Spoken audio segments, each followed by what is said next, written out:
Landwalk used to be a regularly used keyword ability, one as old as Magic itself, since several cards with Landwalk appeared in Alpha. It's a form of evasion, where a creature with Landwalk can't be blocked by creatures that are controlled by a player with a land of a specific quality, and Islandwalk is the most common and most successful form of that ability. Ultimately, Wizards of the Coast largely retired Landwalk abilities with the release of Khans of Tarkir in 2015.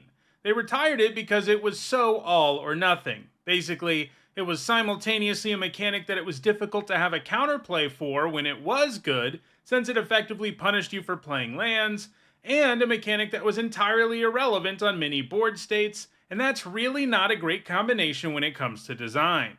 However, the ability hasn't been abandoned entirely. It's appeared in a few non-standard release sets on occasion, and during the time that Islandwalk was heavily used, plenty of cards with it managed to achieve top 8s.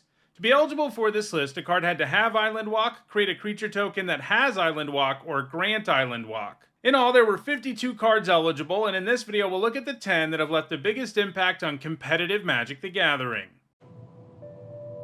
This video is sponsored by Card Kingdom. Use the links in the description to visit their store. Before we get started, here's a quick reminder on how to rank cards in these videos. A first tier top 8 is worth 2 points, this includes events like Pro Tours, and a second tier top 8 is worth 1 point, this includes events like Regional Championships. At number 10, it's Chasm Skulker. For 2 generic and a blue, it's a 1/1 that gets a +1/+1 counter when you draw a card, and when it dies, it makes X 1/1 blue squid creature tokens with Islandwalk, where X is the number of +1/+1 counters on the Skulker. The Skulker starts out as a pretty inefficient creature, but it's going to get a +1/+1 counter at a minimum each turn, and it can quickly become a threat as a result. So it's pretty great that even if your opponent manages to take it down, it's going to leave behind a bunch of squids, which are particularly problematic if your opponent has an island in play. While in Standard, the Skulker saw some sideboard play in Control decks who could bring it in the mirror.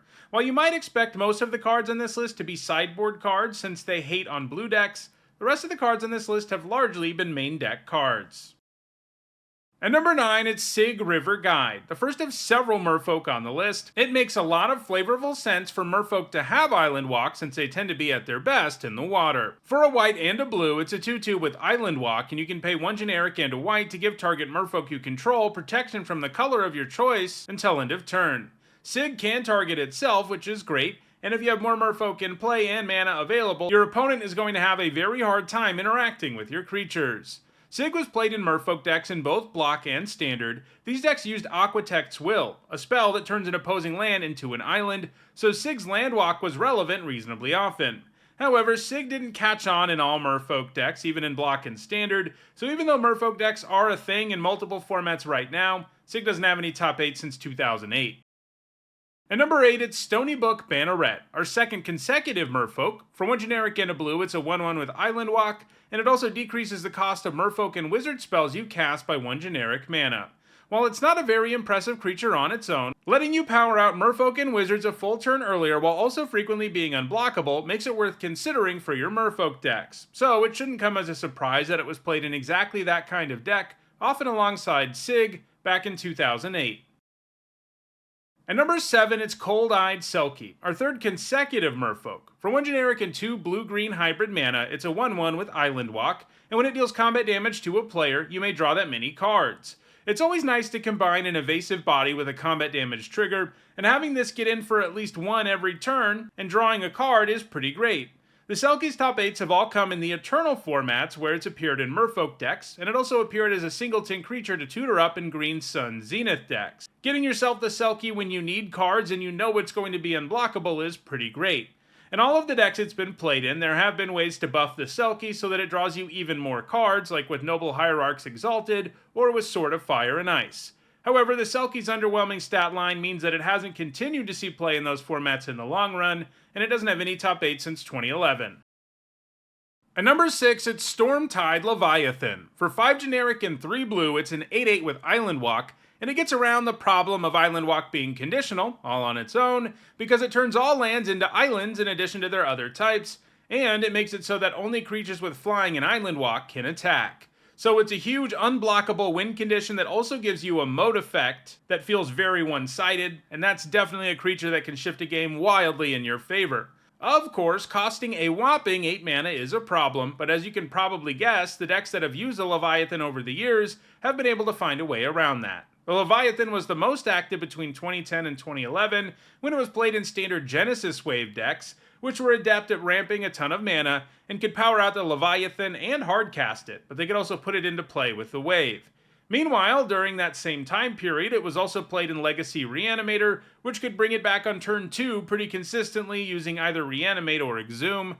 More recently, it's enjoyed a bit of a renaissance, appearing in the sideboard of vintage Oath of Druids decks. While other win conditions pack more of a punch and can generate more of an advantage, like Gristlebrand, against some opponents, just getting a big creature into play isn't enough to win, and they can kill you if you're not careful. Against those opponents, using Oath to put the Leviathan into play gives you a win condition that also stops their onslaught. The Leviathan hasn't had any top 8 since 2023, but in the right metagame, it's possible for it to make a resurgence. Speaking of Stormtide Leviathan and its ability to shut down creatures that don't have Islandwalk or Flying, I want to let you know that even if you don't have one of those abilities, you can still subscribe to my channel. I'm trying to reach 100,000 subscribers this year, so if you've been enjoying this video, hit the subscribe button because I put tons of Magic content out every week. At number 5, it's Rishadan Dockhand. For 1 blue mana, it's a 1/2 with Islandwalk, and you can pay 1 generic and tap it to tap target land. This card was designed as a callback to Rishadan Port, a very powerful land that has the same activated ability as the Dockhand. That ability is nice because you can use it to really interfere with your opponent's mana. If you use it at the beginning of their upkeep, they end up losing a mana for a turn unless they have something to use it on at instant speed, and they usually don't. This can allow you to cut an opponent off from an entire color in many cases. So stapling that effect to a Merfolk with Islandwalk is pretty sweet, especially because the effect isn't always useful. So in this case, you get a creature with a useful type that is often unblockable in Merfolk decks, which usually have multiple ways to give the opponent islands. The Dockhand is for Modern Horizons 2, which means the only 60-card formats it's legal in are Modern, Legacy, and Vintage, and most of its top 8s have come in Modern Merfolk decks. Modern Horizons 2 also introduced another important Merfolk that made Islandwalk cards better, Tideshaper, which can turn a land into an island when you kick it. Both the Dockhand and the Shaper have become pretty common cards in Modern Merfolk decks, and it looks like that's going to continue, so the Dockhand is a great shot at moving up the list in the future. At number 4, it's Inkwell Leviathan. Like Stormtide Leviathan, it's a huge Islandwalk creature. For 7 generic and 2 blue, it's a 7/11 artifact creature with Islandwalk Trample and Shroud.